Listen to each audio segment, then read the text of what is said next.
Have you ever wondered whether the man who saved a nation was first saved by someone history almost forgot? And what if the person who understood Abraham Lincoln best was a woman who saw his death coming long before the country did?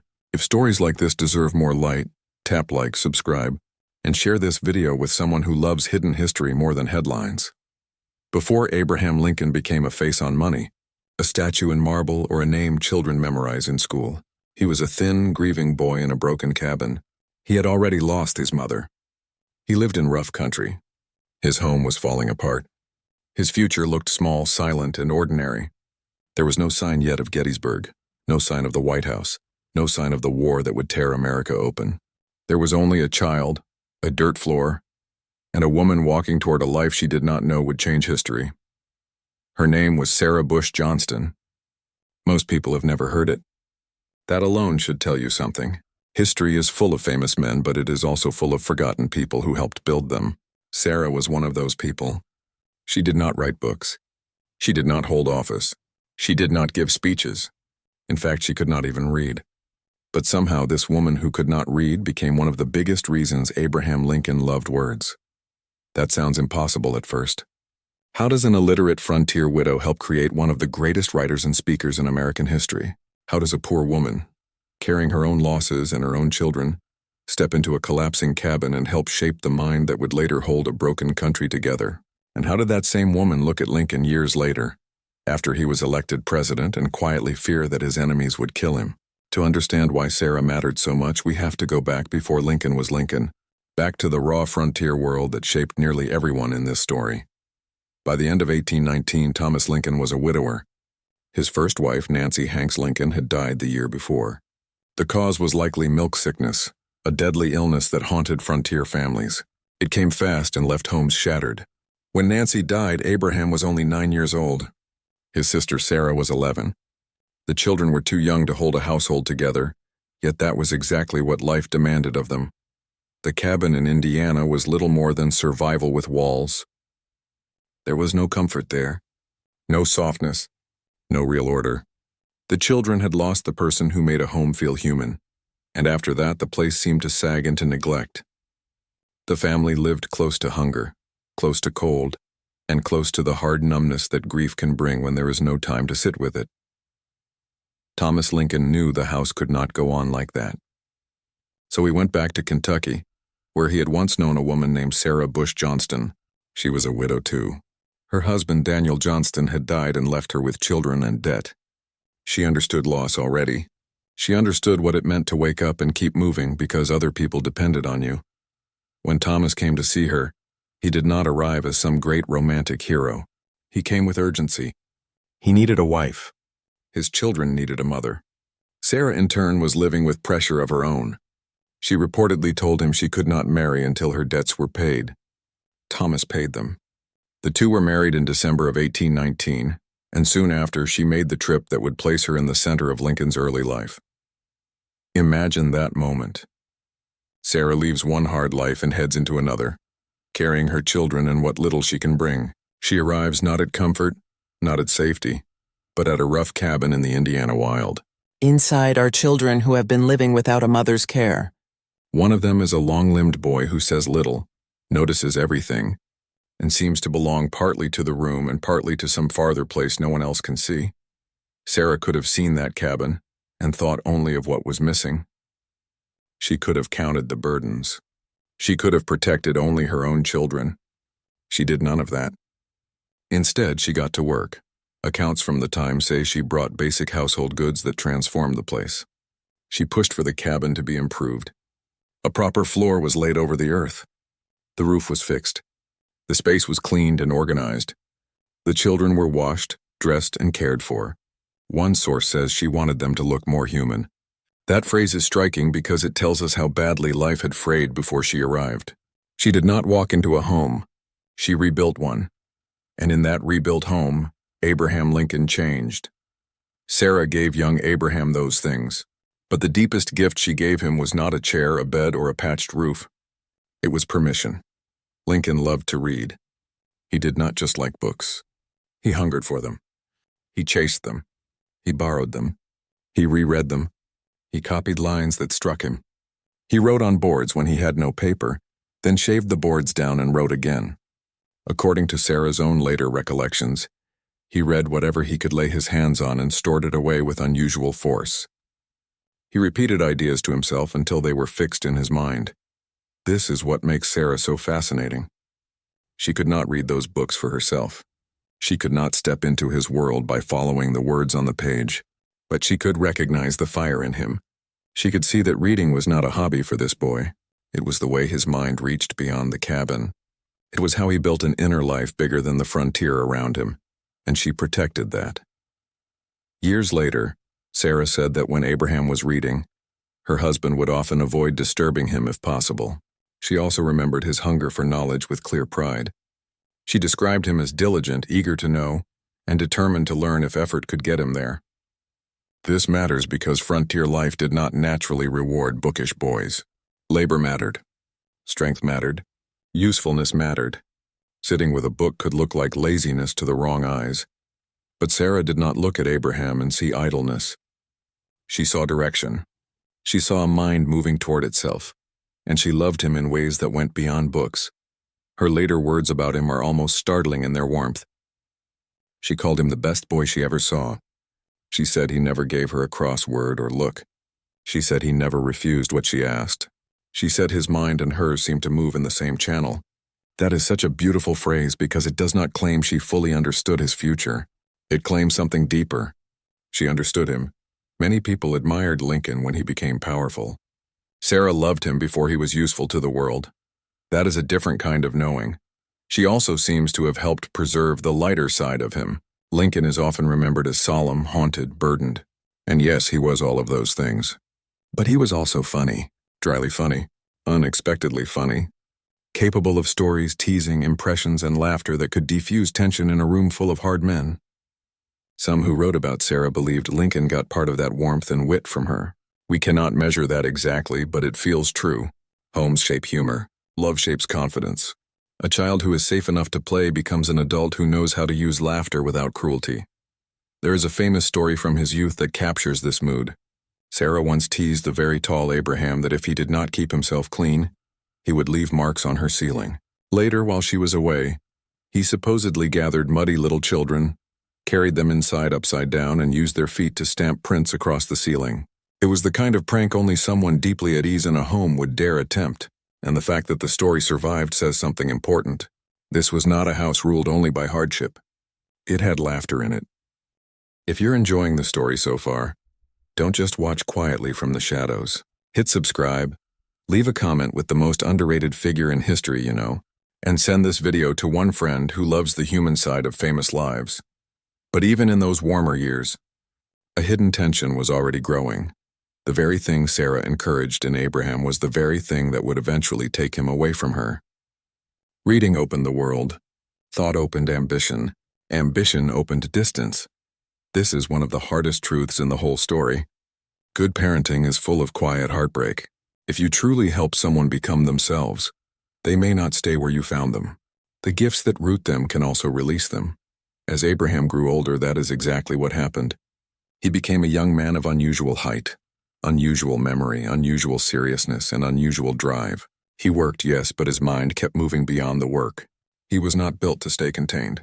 In 1830, the family moved again, this time to Illinois. Soon after, Abraham struck out more fully on his own. He would live in New Salem, study law, enter politics, and climb step by step into public life. Once that climb began, Sarah could not follow him there. Not really think about the distance between their worlds. She remained a frontier mother on the prairie. He became a lawyer, a legislator, a debater, a husband in Springfield, then a national political figure. She had helped form the engine of his mind, but she could not travel with him into the rooms that mind would open. Still, their bond did not break. Lincoln spoke warmly of her. He called her mother. He visited when he could. Sarah later said she saw him every year or two after he left home. That is not often, but it is not nothing. In a century of hard travel and demanding work, such visits carried meaning. Each one said the same thing. I have gone far, but I know where my life truly began. Yet distance changes love even when it does not weaken it. The person who once filled your kitchen becomes someone the whole state knows. The child who once needed your hand learns to speak to crowds, win arguments, build a career, and command attention. Pride grows, but so does loneliness. The world starts claiming a piece of someone you knew before the world had noticed him at all. Then came one of the most revealing moments in Lincoln's private life: the death of his father. In 1851, Thomas Lincoln was dying. Abraham did not go to his father's bedside. Instead, he wrote a letter explaining why he would not come. Historians have debated that decision for generations because it exposes a painful truth. Lincoln, the man later praised for his compassion, had deep unresolved distance from his father. Their relationship had long been strained by temperament, expectations, and perhaps years of quiet misunderstanding. But here is what matters in this story. Even where the bond with Thomas had frayed, the bond with Sarah held firm. After Thomas died, land issues mattered. Lincoln took steps to make sure Sarah would be protected. He retained 40 acres in his own name for her use while she lived. That was not an empty gesture. On the prairie, land meant stability. It meant she would not simply be pushed aside after giving so much of her life to that family. Lincoln may not have been physically present at his father's death, but he was morally present for the woman who had raised him. And still, the distance widened. By the late 1850s, Lincoln was no longer just a successful Illinois lawyer. He was becoming a national figure. His debates with Stephen Douglas had pushed him onto a larger stage. His words carried weight. His face was known. The question was no longer whether he would matter.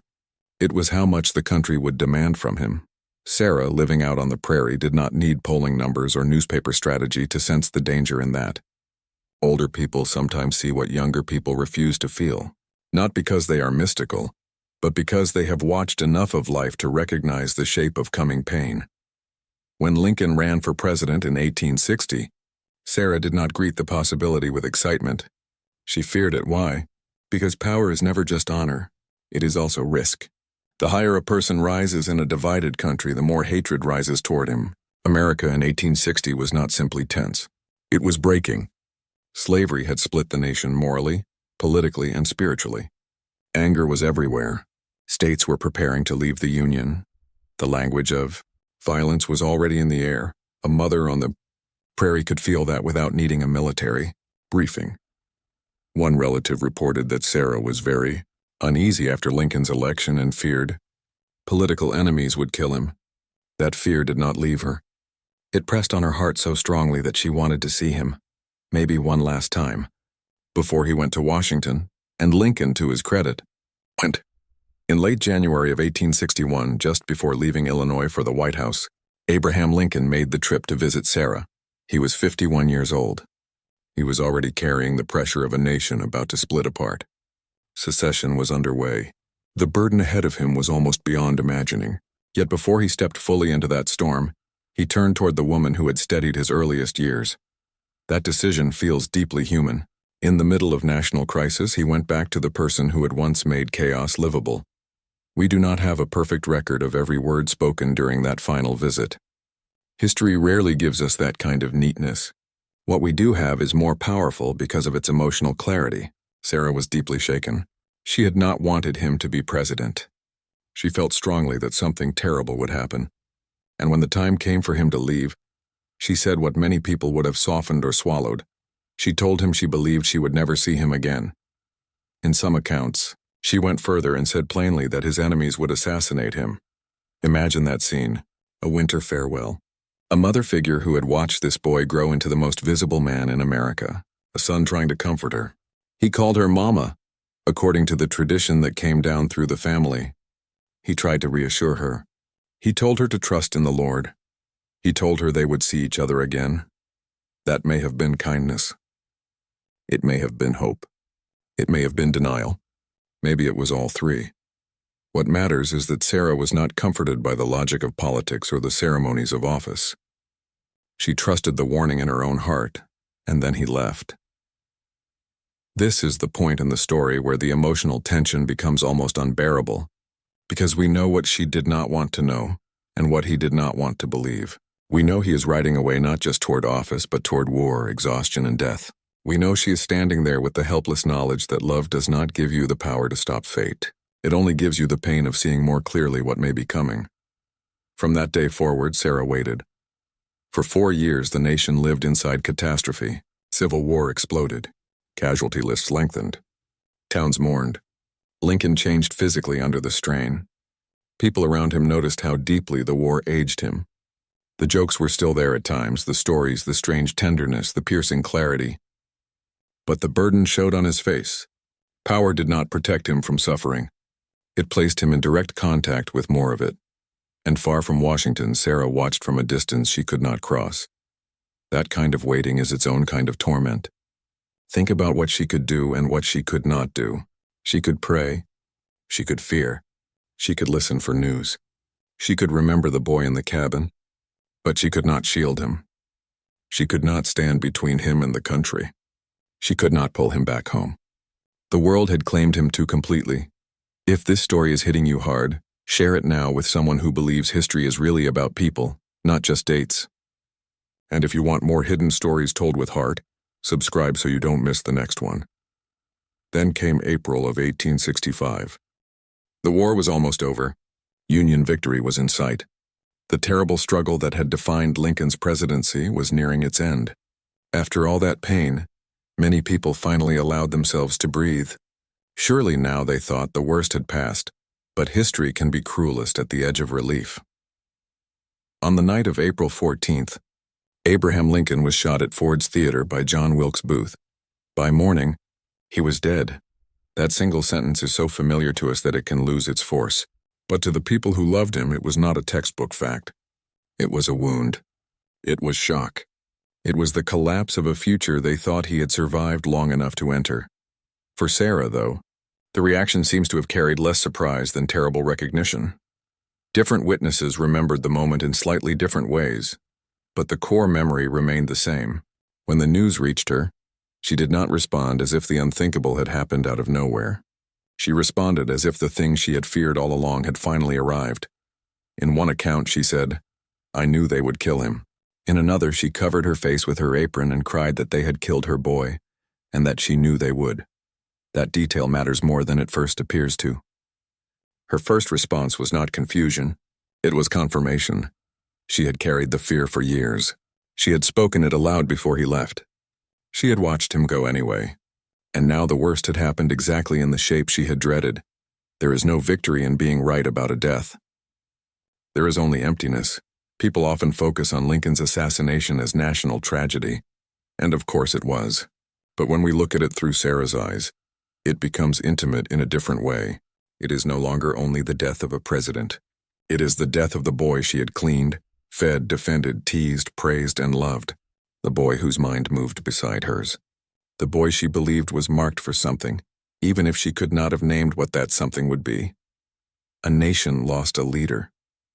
She lost her boy. And that is the line that breaks this story open. Because the public and private grief are not the same. The country draped buildings in black. Newspapers ran columns of mourning. Crowds gathered.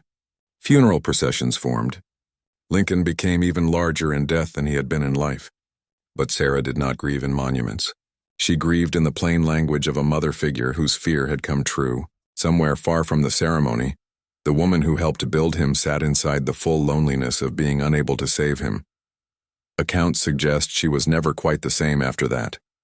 How could she be? She had outlived 2 husbands. She had survived the frontier and poverty. She had carried children through uncertainty. And now she had outlived Abraham too. For many parents and parent figures, there is no grief heavier than that. It feels unnatural. It feels like time has broken its own rules. Yet even after Lincoln's death, Sarah still gave history one more gift. In September 1865, William Herndon, Lincoln's former law partner, visited her to gather memories about Lincoln's early life. That visit matters enormously because without it, much of what we know about Sarah's view of Abraham might have vanished. She was aging. She was frail. The world was already busy turning Lincoln into legend. Legends often flatten childhood. They skip the mud, the jokes, the habits, the tenderness, the private rhythms that made a person real. Herndon wanted those details. Sarah gave them. From her came some of the most vivid recollections we have. That Abe was the best boy she ever saw. That he never gave her a harsh word. That he loved knowledge. That he copied passages. That he read newspapers constantly. That he repeated sermons and speeches. That he cared for children and animals. That he was kind, temperate, thoughtful, and honest. That his mind and hers ran together. These are not the polished phrases of a political machine. They are the memories of a woman who knew him when he still belonged to a cabin more than a country. And then comes one final image that feels almost too perfect for fiction, yet appears again and again in accounts of her death. Sarah Bush Johnston Lincoln died in 1869, 4 years after Abraham Lincoln. She was about 80 years old. And according to widely repeated reports, she was buried in a plain black dress that Lincoln had given her during their last meeting. Just pause there. A black dress. Simple. Not royal. Not ceremonial. Not the costume of a famous person's family. Just a gift, kept for years, then worn into the grave. There is something devastating in that image. It tells us she held on to that last connection. Not a speech. Not a title. Not a public tribute. A dress, a personal thing. A human thing. It was the kind of object that carries touch, memory, presence. The kind of thing someone keeps not because it is expensive, but because it came from one beloved person on one unforgettable day. In that sense, the dress becomes more than clothing. It becomes the last thread in a bond history almost lost. And that brings us to the deepest truth in this entire story. Lincoln did not come from nowhere. Great people are often presented as if they rose alone, powered only by talent and destiny. That version is clean, dramatic, and incomplete. In real life, someone usually steadies the beginning. Someone notices the gift before it is visible to the world. Someone protects what looks impractical. Someone makes space for thought. Someone chooses patience instead of pressure. Someone loves the person before the legend exists. For Abraham Lincoln, Sarah Bush Johnston was one of those people. She was not his mother by blood, yet in many ways she became the mother his future needed. She entered his life after death had already darkened it. She brought order where there had been collapse. She made him feel seen. She defended his reading. She praised his character. She supported his growth even though that growth slowly carried him away from her reach. And in the end, she saw the danger around him with a clarity others lacked. That does not mean she had supernatural powers. It means she understood the cost of being who he had become. She knew America was angry. She knew visibility can turn into vulnerability. She knew that the country lifting him up was the same country tearing itself apart. Maybe she also knew something even simpler. Gentle men who stand in the path of violent times are rarely safe. What makes this story unforgettable is not just that she predicted his death. It is that she loved him enough to fear it before the nation admitted the possibility. That is what mothers do. That is what people who truly know us do. They see the shadow before the crowd sees the storm, and maybe that is why Sarah's story matters so much now. Not only because it adds color to Lincoln's life, but because it reminds us how often history overlooks the builders at the beginning. We love the speech, the office, the victory, the tragedy. We speak the big names. We carve the statues. But we forget the woman who laid the floor, cleaned the room, protected the books, and believed the strange boy was worth nurturing. So the next time you see Lincoln's face in stone or on a dollar bill, remember this too. Before a nation listened to him, a woman on the frontier did. Before the world argued over his destiny, she quietly protected it. Before the assassin's bullet, there was a winter goodbye, an old fear, and a mother figure who already felt the ending pressing toward them. If this changed the way you see Lincoln, like the video, subscribe for more untold stories. And share this with one person who still believes the forgotten people behind history deserve to be remembered. Maybe that is Sarah Bush Johnston Lincoln's real place in the story. Not in the marble. Not in the speeches. Not in the official portraits, but in the beginning. In the cabin. In the lamplight. In the choice to care. In the faith to protect a boy's hunger for words she could not read. In the courage to speak, a fear no one wanted to hear. And in the terrible, loving silence that follows when the world proves that fear true. Abraham Lincoln helped hold a nation together when it was coming apart. But long before that, when he was only a hurting child in a rough place, Sarah Bush Johnston helped hold him together. And without that, Everything that came later may have sounded very different, or never been heard at all,